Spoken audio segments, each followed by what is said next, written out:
चटपटा दही पानी रे फ्लेवरफुल छुंक और ये चटपटा दही पानी रे देखंतु भिजिकी ये केते नरम हो जाइए एते नरम कि पाटी रे पकेले मिले जीव बिना बिरी रे एहाको आमे तैयारी करिबा किंतु देखिला ठारू खाइला पर्यंत दही बराठू कम लागिवनी। ऊपर टिके बीट लुण को चाट मसला ता उपरे भजा जीरा लंकार गुंड आउ दबा कटा पियाज को कटा कंचा लंका आउ किछि छणा सेव एहाको देखिकी मु जानिछि आपनका पाटीरू पानी तो निश्चय आसी जाइथिबो।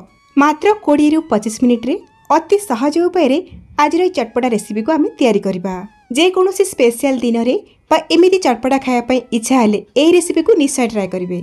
नमस्कार, लता ओडिया किचन रे आपण समस्त को अनेक अनेक स्वागत। आज चटपटा रेसिपी बनिया पई प्रथमे गोटे मिक्सिंग बाउल रे एठी मु नेइची 2 कप दही। अति खटा दही नेबेनी, हल्का खटा हेले चलिबो। 2 कप माने ये पाखापाखि 500 ग्राम रो दही अछि। एबे आमे एई भली गोटे हैंड व्हिस्कर नबा और सेइथिरे दही को एकदम स्मूथ और प्लेन करिकी मिक्स करि नबा जेमिति कि दही रो बिल्कुल भी गोटा अंश किछि रहिबोनी। एमिति कले दही पानीटा एकदम प्लेन तयारी हबो। भलो भाबरे गोली साला परे दही को गोटे बड़ जगह को मु शिफ्ट कर नउची। एथिरे आमे एबे पानी मिक्स करबा। तो मु मेजरिंग कप रे मापिकी 3 रु 4 कप दउची पानी जहा कि 1 लिटर पाखापाखि। दही को पानिया ही रखिबे जोथि पई कि आमे जो रेसिपी तयारी करछि ता भीतर को दही पानी भल भाबरे जाई परिबो। दही रे पानी देकी मु भल भाबरे गोळै नेइछि। देखंतु आर कंसिस्टेंसी एतिकी अछि, एमिति ही पानिया रखिबे। एबे हम एथिरे बाकी सब जिंस ऐड करबा। एठी मु गोटे बड़ चमच अदा कंचा लंकार छेचा देइछि। एठी मु आंब कसी अदा नेइछि जहा कि बहुत बढ़िया वासना दबो।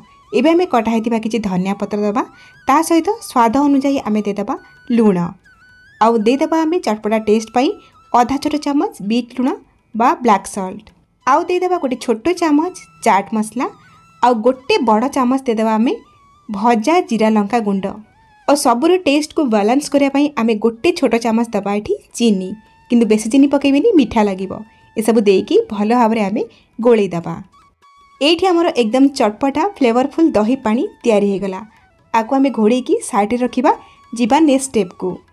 एपटे आउ गोटे मिक्सिंग बाउल नेइची। से सेम मेजरिंग कप रे मापिकी एठी मु 2 कप नउची बेसन जहा कि ग्राम्स रे 200 ग्राम रो अछि। 500 ग्राम रो दही पई 200 ग्राम रो बेसन एकदम परफेक्ट रहिबो। 2-3 पिंच आमे हळदी गुंड पकेबा, ता सहित फ्लेवर भला आसीबो, डाइजेशन पई बहुत भलो। 3-4 पिंच हेंगु पकेबा आउ दे दबा स्वाद अनुसार लूण। ए रेसिपी हमर एकदम जालीदार आ स्पंजी तयारी होबा पई आमे 2-3 पिंच पकेबा खाइबा सोडा। 8 अधिक पकेबेनी नहले बेसी तेल टाणिबो। आउ आधा छोट चमच दे दबा गोटा जीरा, ता सहित गोटे चमच दे दबा आमे भजा जीरा लंका गुंड। एतिकी जिंस देकी आमे सुखिला रे प्रथमे याको गोळै नबा। एबे आमे बेसन रे अल्प अल्प पानी देकी गोटे बैटर बनैबा। तो 2 कप बेसन पई मु गोटे कप नेछि पानी, तो एकाथरे रे पानी देबिनी, अल्प अल्प पानी देकी एठी मु मिक्स करबी। दर्शक बंधु, आज रेसिपी जदि आपको पसंद आसीबो वीडियो को लाइक करेंगे, शेयर करेंगे। चैनल रे जदि नुआ ताहले प्लीज सब्सक्राइब करनेबे। फेसबुक पेज रे देखुतिले फॉलो तो निश्चय करेंगे। बेसन रे पानी देकी आमे 3 रु 4 मिनिट पर्यंत गोटे डायरेक्शन रे मिक्स करबा। से पर्यंत मिक्स करबा जो पर्यंत कि हमर बेसन रो बैटरटा एकदम हल्का न होईची बा फ्लफी न होई जाईची।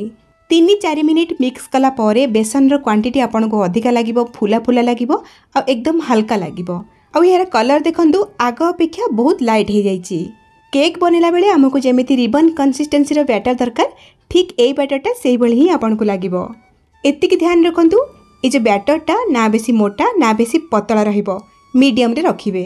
पकोड़ी पई जेमिति हमें बेसन रो आण तयारी करछे ताठू ये टिके मोटा रहिबो। एबे गोटे जगह रे पानी नबा और बेसन रो बैटर रो टिके पकेबा। देखंतु पानी रो ऊपर केमती भासुची, ता माने एठी हमें बेसन को भलो भाबरे मिक्स करिजे। जदि पानी रो तळे बैटरटा बुडी जाई थांदा ताहले जानि थांदे जे एटा भलो भाबरे मिक्स हेनी बोली। एबे हम एथिरे बाकी सब जिंस मिसेबा। तो एठी देखंतु गोटे मीडियम साइज रो प्याज को छोट छोट करी काटी के एथिरे देइची। कटा हेतिबा धनिया पत्र किछि ऐड करबा, ता सहित गोटे चमच अदा कंचा लंकार छेचा पकेबा। भलो वासना आसिया पई एठी मु आंब कसी अदा नेइची। एतिकी जिंस देकी आउ किछि सेकेंड पई याकू गोळै नबा। ए रेसिपी मु प्याज रो व्यवहार करछि, आपण चाहिले प्याज को मध्य स्किप करि परिबे। गोळै साला परे एठी हमर बेसन रो बैटर एकदम रेडी। 2 कप बेसन को गोळया पई एठी मु गोटे कप पानी रो व्यवहार करछि। आपण को 2 चमच कम बा 2 चमच अधिका पानी एठी लागि पारे, बेसन रो क्वालिटी ऊपर रहिला। आ एपटे देखंतु कड़ाई रे अल्प किछि तेल मु मीडियम फ्लेम रे गरम करिया पई बसैछि। बिल्कुल भी कड़ाई रे बहुत गुडाय तेल नेबेनी। आ तेल को अधिक गरम करेनि नहले कौन हम ना बेसन रो पकुड़ी गुड़ाकर सेप भल आसबनी तेढ़ामेढ़ा हो गोल तैयारी हेनी। तो ये मुझे पकुड़ी तेल में पकई आप देखिपे तेल केमती गरम अच्छी बिल्कुल भी अत्यधिक गरम होनी हल्का हल्का गरम अच्छी देखूँ मु ठीक भाव में पकुड़ीर सेप ये दे पारुची एमती ही करेंगे ताहले पकुड़ी गुड़ाक एकदम गोल गोल तैयारी हम। आउ तेल देखूँ मुझे पकुड़ीर ऊपर लेवल पर्यंत तेल अच्छी ताठू अधिका नहीं एमती ही रखिए। आईभली गोटी गोटी करके टिके बड़ साइज आपण मैंने पकईबे तेल रे सब बेले फ्लाट कड़े नियंतु जो कि पकुड़ी अधिका छाणी पारे और पकुड़ीर सेप भल आसो माने तेढ़ा मेढ़ा हेनी। पकुड़ी गुड़ा को छाड़ी छाड़ी टिके पकातु लगे लगे पकईबेनी नहले सेप खराब हो। एबे गैस रो फ्लेम मीडियम रे ही अच्छी ए मीडियम फ्लेम रे आबे पकुड़ी को तेल रे किछि समय सेट हवा पई छाड़ीबा जाली लगेबानी टिके सेट हो गला परे आमे जाली लगेकी आकु ओलट पालट करिनबा। तो पकुड़ी को मु केतिकी साइज रे पकईथिली तेल रे आ देखंतु केते बड़ साइज हे गलानी फुलिकी आ देखंतु केते गोल गोल तैयारी हेची एमिति लागुची जेमते आमे बीरी बरा एठी छाणुजे। एबे आमे मीडियम टू हाई फ्लेम रे आकु एकदम क्रिस्पी आ गोल्डन कलर करके फ्राई करबा पूरा हाई फ्लेम रखिकी आकु छाणीमेनी नहले ऊपर कलर हे जिवो भीतरटा सिझी पारिबनी कंचा रहि जिवो।